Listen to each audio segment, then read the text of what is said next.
I ended up living in Boone until I was 24 before I moved to Nashville. But I was just like, man, I don't, by that time I was already playing music. Were you going back and forth from Boone to Nashville, or did you when you came to Nashville? Was it you came to Nashville? I came to Nashville twice in those years, and that was 2000 and at the end of 2013, and then the summer of 2014. When you Or came the the first spring. time, did you know you wanted to stay? Yeah. Oh, yeah. Because I had written a few songs, and so I came at the end of 2013 and recorded those songs. And then had, through the internet, had met a couple of people. I was like, oh, I can write songs with these guys. And so I wrote a couple songs when I was there. And then I got back, and I was like, man, like I got to plan another trip. So I planned another trip, wrote some more songs. And then on that trip in probably April-ish, May of 2014 is when I recorded She Got the Best of Me, Can I Get an Outlaw, and Share If You Want To. And then at that time, after that, those came out in June, and I moved in September of that year, of 2014. The tweet you posted where you said, I think the topic was, tell me something about yourself that no one will believe. Mm-hmm. And the gist of it was that you came to town and you had some songs and people were like, hey, they weren't good. Mm-hmm. And your whole thing was, don't let anyone let you stop chasing your dreams. Yeah, Those meetings where you were rejected, are they vivid to you, the early meetings? definitely. The one in the meeting in particular was with somebody. It was they have like the artist like writer reps at like BMI. So I had a friend that had a rep there, and I went in and I was like very excited because I had just moved to Nashville at this time, and I didn't know anybody. I knew a couple writing buddies and was going out and playing a few writers rounds and writing songs every day. And because by that time I was living off of those songs that I had put out the previous year. And I went in and it was kind of like this person was like, well, play me 3 songs. And I was like, oh, cool. Like this person's going to be like, I'm going to play these 3 songs and like they're going to walk me into the best publishing thing. And they're going to be like, this guy's great. Like, how could you not love this guy? Give him a publishing deal. So I played Hurricane, When It Rains, and One Number Away, which were my first 3 number ones. And they were like, okay, here's the deal. You got to get better at songwriting. You got to write better songs. And you're never going to be an artist. So that's it. And I was like, and I wasn't like mad. Do you know who said it? Yeah, but I'm not gonna say it. I would never ask you to Yeah. say it, but I'm just asking if you know who said Oh, it. I know. Yeah. Mm-hmm. Oh, yeah. Have you seen them since? I ran into them awkwardly at actually the BMI Awards. Do a you few think weeks they ago. remember telling you that, or do you I think don't you think were just so. someone that was coming Nope. through, churning through the system? I don't think so at all, which is fine. I have nothing against that person. You know what? Because I get it, man. I mean, it's like if you look at it, I would equate it to at that level, because you're not even screened at all at that level. Like any Tom, Dick, or Harry can walk in off the street pretty much to BMI and get one of those meetings. So I can't imagine the pressure of like, okay, well, I've got 6 kids that moved to town yesterday that want to come in and they all think they're awesome. And I've got to be able to figure out which ones I think are good enough to go on to the next thing. And so I wasn't mad about it at all. I'm actually very thankful for that meeting because I did go out and feel like I wrote some of the best songs that I had ever written because I was like, man, I gotta write more and do better. Like I'm not even close to as good as I need to be. And so I just kept my head down and I went and wrote a ton of songs. And then the rest is just kind of fell into place. I mean, I know that's, summarizing a big chain of events, but that's kind of how it felt.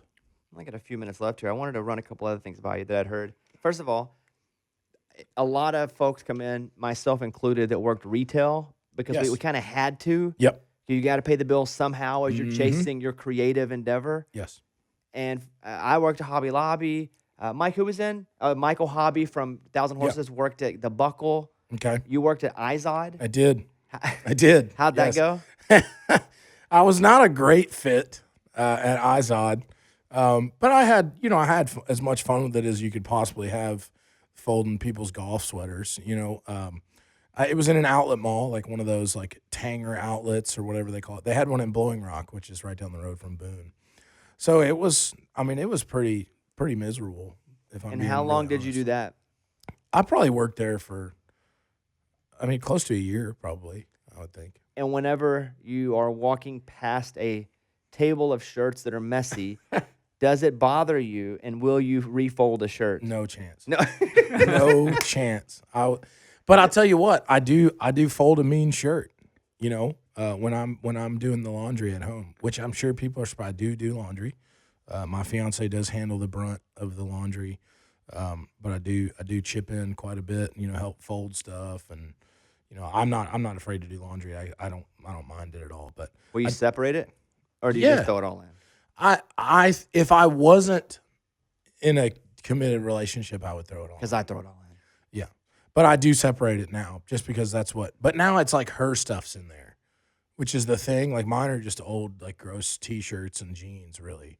So I'm not too worried about them like shrinking but now there's this whole like, don't wash this thing with that thing and don't dry this thing, but it's got to be tumble dried, but don't put it in with this thing that has to be high heat. And then some stuff is like cold water and it gets pretty mathy to me, And we know you don't like and math. I don't like math. You left Appalachian State because I left school because you didn't even take laundry. That was like Yes, year 3. That was year 3, and I skipped laundry class. That's for sure. The bank bag, I'm curious about, that you used to save money in. Yep, So you went and bought one of those bank bags that zips. Like it's kind of like your wallet. with the lock on it. Yeah. Mhm. So what was that about? And where was this money coming from you were sticking in the bag? So I had I'd started playing shows, and when Cappy moved to town after he started managing me, he had never managed anybody before.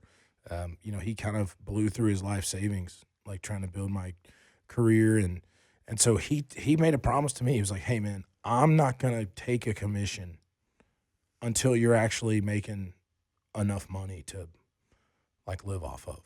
And so at the time, the gigs were, they could have been $250 a night. They could have been $1,000 a night. And those were, $1,000 was really good, And so we would go and do those gigs, and, I would take, t-shirt money, whatever was left over. And Cappy was great because he would always go settle the show.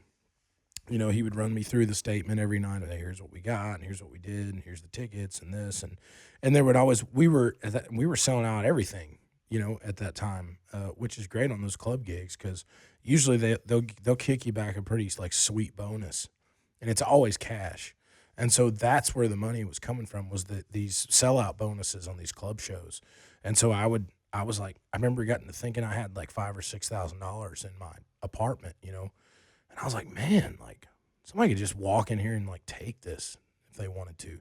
So I had like a Folgers can, and instead of putting just the money in there, I put it in the bank bag and then rolled the bank bag up and put it in there. It was back like behind my microwave on my counter. My microwave kind of sat like in a corner, so it was there was that space behind it. Yeah, because it was diagonal. Yeah. Yeah. And so that's where the money was coming from, and that's what I did with it at that time. I saw Cappy. He was in the Delta Lounge. I was walking through. I was going to the Delta Lounge. And we know Cappy didn't know each other, obviously. And he was on the phone, and I just like touched his shoulder. I was like, just saying hi to him, not pulling off his phone. Yeah. He was talking about some of your technology. Right? He's on the phone talking about the Sure. tour. Yeah. He's like, Yeah. and he goes, "I'll call you back." Dude, just hangs up on him, and it's like, "How you doing, man?"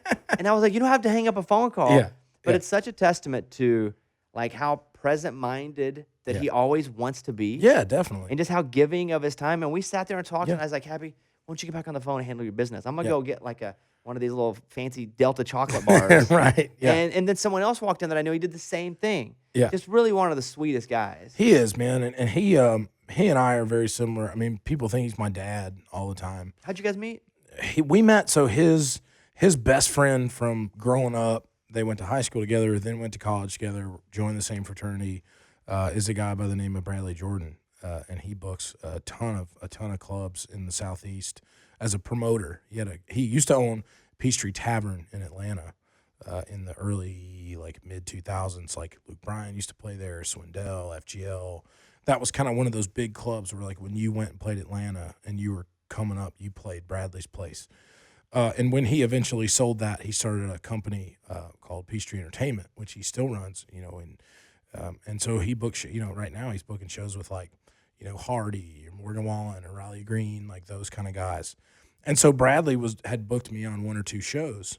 And then, obviously him having known Cappy his whole life, he knew that Cappy's ultimate goal was to always be a manager. He had just never found the right guy, or it wasn't the right time, or the stars didn't line up. And so he called Cappy and was like, hey, I got the guy. And so he showed up at my show at Zydeco in Birmingham, and we talked, and he was like, I live in Atlanta and all this, and I'm going to move. And I was like, dude, this guy's fucking crazy. Like, he's just going to up and like walk away from his entire life to do this. And I was kind of like a little like apprehensive about it, Like, I was like, am I getting involved with like some like sharky guy who's going to come and like, because you always hear the stories like, well, make sure who you do business with, because everyone in the music business is trying to, steal from you or get something out of you kind of thing. So I was like, my thinking was like, man, you get one shot, like, do I want to take my risk with this guy who I don't know, who's never managed anybody before? Or do I want to try to get a proper management deal at a big firm, or do this? And so I met with a couple other managers, and, everybody had kind of passed on me in that situation too. And Cappy, we stayed in touch about things, and he sent me this huge email. I mean, it was like 5 or 6 pages long. And I remember reading it. I was like reading it like in my car, and I had just come home from a ride or something. And I remember, and he had heard that I had met with some other manager type people. And essentially this was a 6-page letter of like why he was going to be the best manager, for not only for me, but he wanted to become, a great manager, and this is how we're going to do things, and this is why we're going to do them, and this is why I believe in you, and this is why I'm willing to sacrifice everything for you, to do this. And after I read it, I was like, man, there's nobody's going to care more about it than this guy, So then it just, he up and moved like the next week. What year was that? That was 2015, probably late 15, I would think. Mid 15. It's a great story. It is. Hey guys, it's Bobby Bones. Welcome to the channel. If you're new to the channel, subscribe and then go check it out. A lot of artists, a lot of songwriters, a lot of music. Welcome to the BobbyCast channel.